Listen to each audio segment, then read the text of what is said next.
Hello, here's my full outfit. My name is Cole Stanley, and here's my persuasive speech.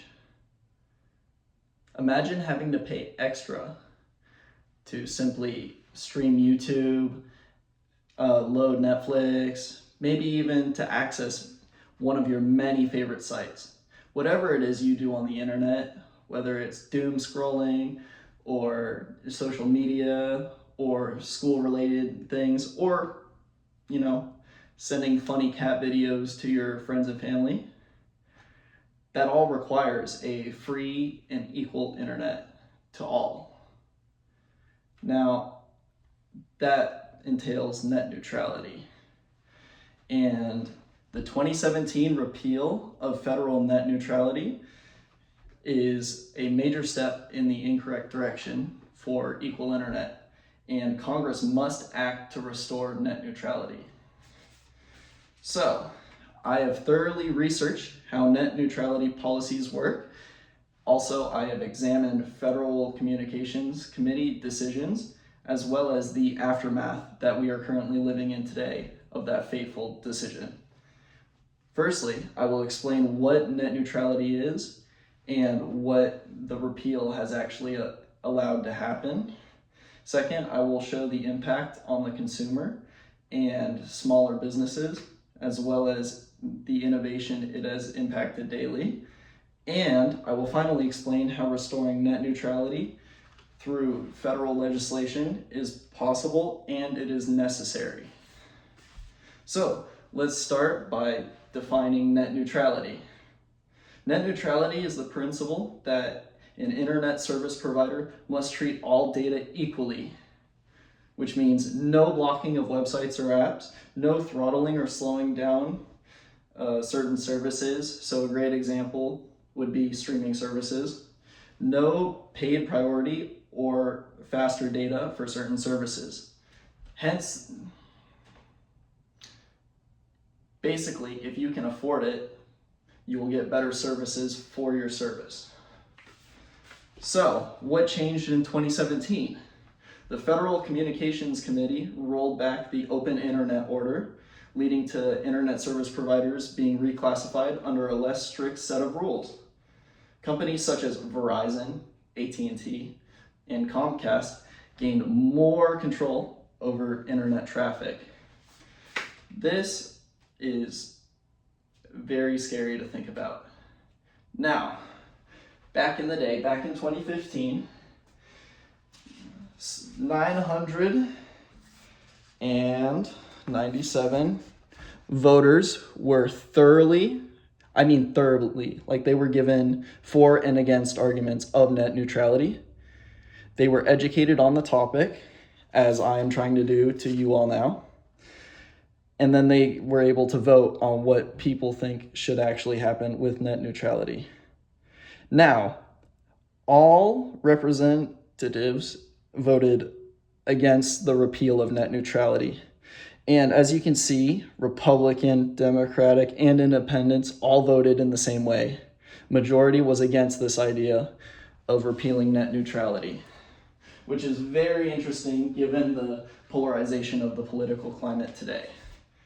So, how does this affect you and me? According to the Federal Trade Commission on consumer.ftc.gov, AT&T returned $60 million to unlimited data plan users due to allegations of throttling in 2014. Now, I know my entire audience has access to the internet, and imagine you pay for unlimited data by paying extra, yet you don't get the service they guarantee. Absolutely insane to me. Today, actually, because net neutrality doesn't exist anymore, they can do that and they get off scot-free. Now, TheVerge.com in 2017 stated that Verizon has started procedures to create fast lanes for certain content, meaning that a great example would be if Netflix pays more and charges you more, they get faster services, faster streaming, faster just about everything, because Verizon is gatekeeping these things from them.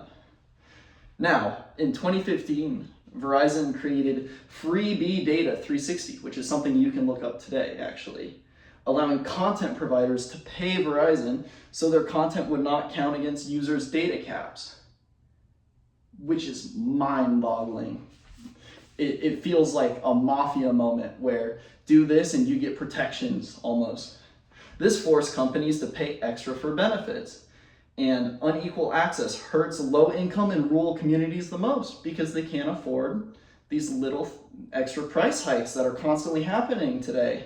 I mean, Netflix has changed their prices 4 times in the last 2 years. Okay, it can also slow down learning platforms, Blackboard, Haiku, what else is out there, Canvas, and also job applications. Unemployment is high in America. We need to be able to access and stream and send job applications. There is also a severe impact on the business world. Smaller companies could be unable to afford the price increases for the same services that used to be federally required. The government cannot protect these small businesses in the way they used to anymore. So, what can be done to fix this problem? Congress can pass a law to reclassify broadband under Title II again, which is the ideal way for things to go, restoring the FCC's authority over these internet service providers who have been basically doing whatever they want now. And a way they can do this is the Save the Internet Act from 2019, which is a fantastic model for what action should be taken and is accessed at savetheinternetact.com. On top of this, bipartisan support is also possible today. Voters support fair and equal internet access. You saw it with my graph. Republicans, Democrats, and independent parties all agree on the same premise, and I would argue that they still do today. And net neutrality is absolutely essential. It keeps the internet fair for absolutely everyone. It allows better distribution of control. Nobody gets to capitalize the internet or coerce others to follow their plan. And it also protects consumers, small businesses, and democracy online. Therefore, net neutrality absolutely has to be reinstated. The internet is part of our everyday lives, and if we fail to protect it, we may lose the open access we take for granted. So please, I'm absolutely begging you, go to your local representatives and argue for net neutrality. I hope this was helpful.